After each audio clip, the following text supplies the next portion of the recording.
Bonjour et bienvenue au sein de La Nature en Images, la chaîne YouTube qui est dédiée entièrement à la photographie naturaliste. Au sein de cette vidéo, nous continuons notre mini-série sur la filtration en photographie et nous allons aborder un filtre un petit peu particulier, le Natural Night. Son rôle, sa fonction, pourquoi, dans quel but, je vous explique tout ceci après le générique.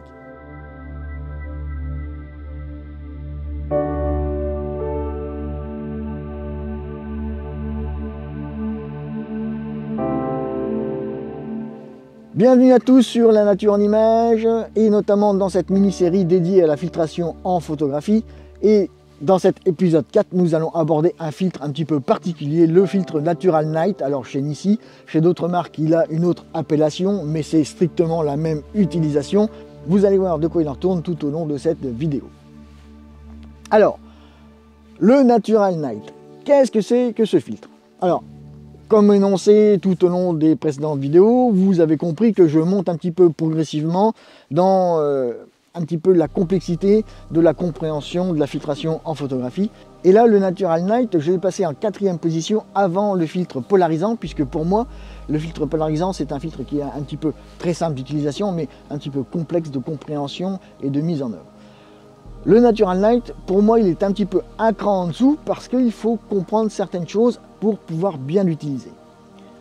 Et nous allons l'utiliser uniquement dans certains cas. C'est une des raisons pour lesquelles il se trouve en 4e position. C'est parce que l'utilisation du Natural Night va avoir lieu uniquement de nuit, comme son nom l'indique, Natural Night. Alors vous avez peut-être commencé d'entrevoir et de comprendre l'utilisation de ce filtre par sa dénomination. Comme je viens de vous le dire, vous n'allez utiliser ce filtre que la nuit ou la nuit tombante. Parce que ce filtre va avoir la particularité d'atténuer la pollution lumineuse de nos cités urbaines. Il est un petit peu compliqué à comprendre puisque pour pouvoir comprendre son utilisation, il faut savoir qu'il va un petit peu casser certaines ondes lumineuses, certaines fréquences de couleurs, plus exactement, de l'éclairage urbain nocturne. Beaucoup de nos cités au jour d'aujourd'hui, même si la tendance fait que beaucoup s'orientent sur l'éclairage à LED, mais encore beaucoup de villes ont un éclairage type lampe à mercure. Et la particularité de ces lampes à mercure fait que l'éclairage a une couleur un petit peu orange qui dénature la colorimétrie et la balance des blancs environnante. Vous pouvez constater cette déviance colorimétrique déjà rien qu'à l'œil.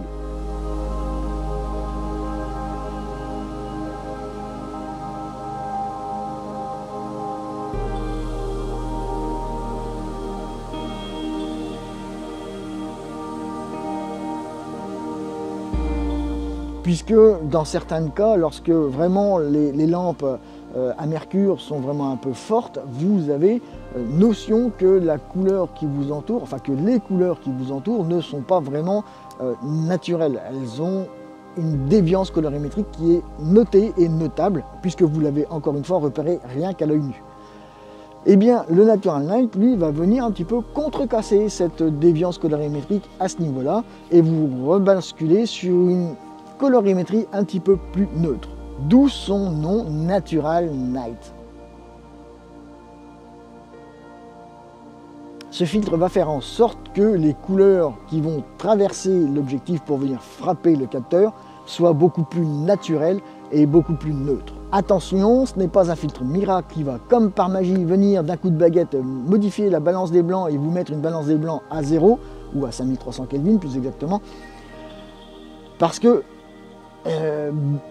il est basé sur des fréquences colorimétriques bien particulières et sachant que d'un endroit à un autre, eh bien les lumières qui composent l'éclairage de l'environnement urbain ne sont pas exactement à ces fréquences d'émission spectrale. Il va quand même faire en sorte que dans une majorité des cas, il va quand même bien vous ramener la balance des blancs à une valeur plus ou moins neutre. Alors voici comment se compose le Natural Night. Je le mets sur le côté pour qu'un petit peu vous puissiez mieux le voir. Comme d'habitude, vous avez les photos de démonstration qui viennent illustrer mes propos. Contrairement au filtre GND et au filtre Reverse, l'avantage du Natural Night, c'est que pour les possesseurs d'objectifs sans monture de porte-filtre, vous allez pouvoir les trouver en format circulaire, donc vissable devant la lentille frontale de votre objectif. Et croyez-moi que la différence de prix entre la version carrée ou rectangulaire et la version vissable est à noter, puisque vous êtes quasiment du simple au triple, en fonction bien évidemment du diamètre dont vous avez besoin pour venir visser devant la lentille frontale pour votre objectif.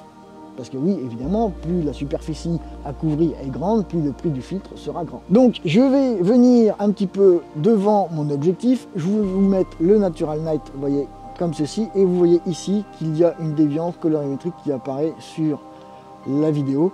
Je vais glisser un petit peu mon filtre, voilà, de manière comme ceci. Vous voyez. Alors comme je vous l'ai expliqué, ce filtre va venir casser une certaine gamme d'ondes colorimétriques et ramener un petit peu la balance des blancs à zéro. Comme vous avez pu le voir sur là l'exemple que je vous ai fait sur la vidéo, vous noterez quand même que cette déviance est quand même très bien marquée au niveau de la colorimétrie ambiante. Je vous mets aussi des photos de démonstration et là notamment des photos de Voie lactée au travers desquelles j'ai réalisé des clichés avec et sans Natural Night afin de vous donner un petit peu un ordre d'idée de l'impact du Natural Night sur le résultat final de vos photos, notamment de Voie lactée ou vos photos nocturnes.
Alors, vous allez me dire, ouais, mais le filtre, en fait, tu l'as mis en 4e position, mais il est tout bête d'utilisation. Oui, comme tout filtre, il est tout bête d'utilisation. Il suffit simplement de comprendre son utilité et son intérêt. Alors, pour pouvoir comprendre comment fonctionne ce Natural Night, il faut quand même avoir une idée du pourquoi, du comment et du but pour lequel il a été créé.